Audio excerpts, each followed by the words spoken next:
আপনি যদি পরিপূর্ণ আইন মেনে হজ করতে পারেন, কি মেনে? পরিপূর্ণ আইন মেনে, তার মানে আপনার জবানকে হেফাজত করবেন, অর্থটা হালাল রাখবেন, কোনো ফাহেসা কোনো অশ্লীলতা কাজ আপনার মধ্যে নেই।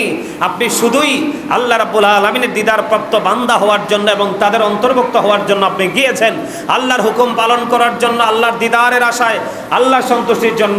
আল্লাহর হাবিব জানিয়ে দিয়েছেন, ওই হাজী সাহেবদেরকে খবর জানিয়ে দাও, যেই হাজী সাহেবরা অশ্লীলতা থেকে, বেহায়াপনা থেকে, পবিত্র নাপাকি থেকে মুক্ত হয়ে তারা হজ করলো, পাশাপাশি তোমরা উমরাটাও করে নাও। রাসূল জানিয়ে দিলেন, এইভাবে যদি তোমরা কাজটা করতে পারো তাহলে 100% ওই যে একটা দুনিয়ার মধ্যে একটা বাচ্চা আছে একবারে বেগুনাহ মাসুম হয়ে, তুমি হজ করার পরে যে যে স্ব দেশে চলে যাবে বন্ধু, সে একবারে বেগানা মাসুম নিষ্পাপ বাচ্চাদের মতো হয়ে ফিরবে। যেমনি বন্ধু গত রমজান মাসে বলেছিলাম, যে ব্যক্তি পরিপূর্ণ রোজা রেখেছেন, আপনি ঈদের নামাজ পড়তে যাচ্ছেন, এক রাস্তা দিয়ে যান আর এক রাস্তা দিয়ে আসেন, এবং আসার সময় ও বন্ধু আমরা সবাই জানি ঈদের নামাজ পড়েছি, ঈদের নামাজের পরে এসে কিন্তু অশ্লীলতা শুরু হয়। হজ যেমন ফরজ, এটাকে ফরজ মনে করেই আমরা করতে হবে এবং নিজের মধ্যে তাগিদ তৈরি করতে হবে, যার তৌফিক আছে জীবনে একবার হলেও। সুবহানাল্লাহ বলেন আরো জোরে। এখন বলো, হুজুর আমি যে এত টাকা খরচ করে হজে যাব, আমার লাভ হবে কি? আপনি যে এত টাকা খরচ করে হজ করতে যাবেন, আপনার লাভ হলো ওটা যে আপনি যদি পরিপূর্ণ আইন মেনে হজ করতে পারেন, কি মেনে? পরিপূর্ণ আইন মেনে, তার মানে আপনার জবানকে হেফাজত করবেন, অর্থটা হালাল রাখবেন, কোনো ফাহেসা কোনো অশ্লীলতা কাজ আপনার মধ্যে নেই। আপনি শুধুই আল্লাহ রাব্বুল আলামিনের দিদার প্রাপ্ত বান্দা হওয়ার জন্য এবং তাদের অন্তর্ভুক্ত হওয়ার জন্য আপনি গিয়েছেন, আল্লাহর হুকুম পালন করার জন্য, আল্লাহর দিদারের আশায়, আল্লাহর সন্তুষ্টির জন্য।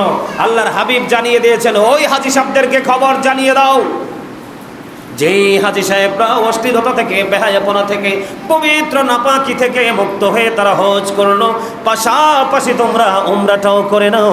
রাসূল জানিয়ে দিলেন, এইভাবে যদি তোমরা কাজটা করতে পারো তাহলে 100% ওই যে একটা দুনিয়ার মধ্যে একটা বাচ্চা আছে একবারে বেগুনাহ মাসুম হয়ে, তুমি হজ করার পরে যে যে স্ব দেশে চলে যাবে বন্ধু, সে একবারে বেগানা মাসুম নিষ্পাপ বাচ্চাদের মতো হয়ে ফিরবে।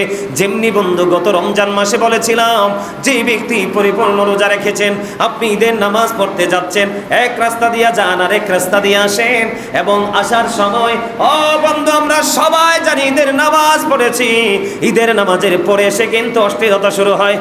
এই যে ইসলামের একটা অন্যতম সৌন্দর্য এবং রোকন হলো হজ।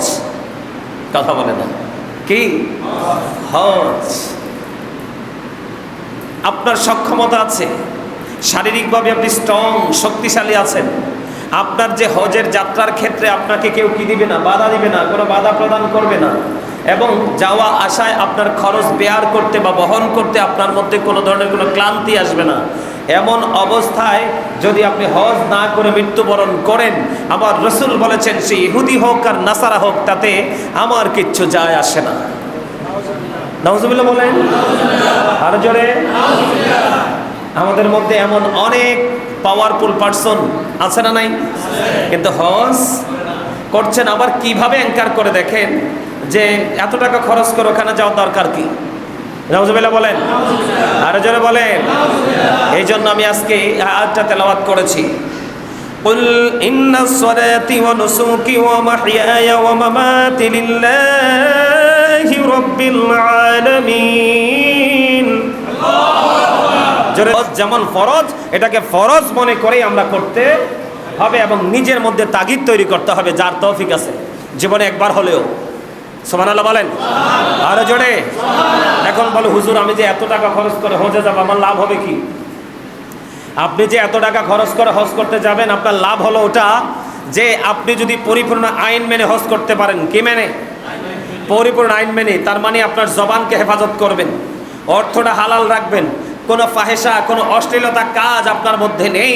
আপনি শুধুই আল্লাহ রাব্বুল আলামিনের দিদার প্রাপ্ত বান্দা হওয়ার জন্য এবং তাদের অন্তর্ভুক্ত হওয়ার জন্য আপনি গিয়েছেন, আল্লাহর হুকুম পালন করার জন্য, আল্লাহর দিদারের আশায়, আল্লাহর সন্তুষ্টির জন্য।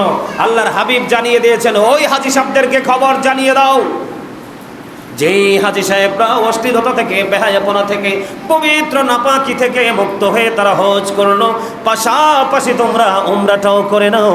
রসুল জানিয়ে দিলেন এইভাবে যদি তোমরা কাজটা করতে পারো তাহলে 100% ওই যে একটা দুনিয়ার মধ্যে একটা বাচ্চা আছে একবারে বেগুনাহ মাসুম হয়ে, তুমি হজ করার পরে যে যে স্ব দেশে চলে যাবে বন্ধু, সে একবারে বেগানা মাসুম নিষ্পাপ বাচ্চাদের মতো হয়ে ফিরবে। যেমনি বন্ধু গত রমজান মাসে বলেছিলাম, যে ব্যক্তি পরিপূর্ণ রোজা রেখেছেন, আপনি ঈদের নামাজ পড়তে যাচ্ছেন, এক রাস্তা দিয়ে যান আর এক রাস্তা দিয়ে আসেন, এবং আসার সময় ও বন্ধু আমরা সবাই জানি ঈদের নামাজ পড়েছি, ঈদের নামাজের পরে এসে কিন্তু অশ্লীলতা শুরু হয়।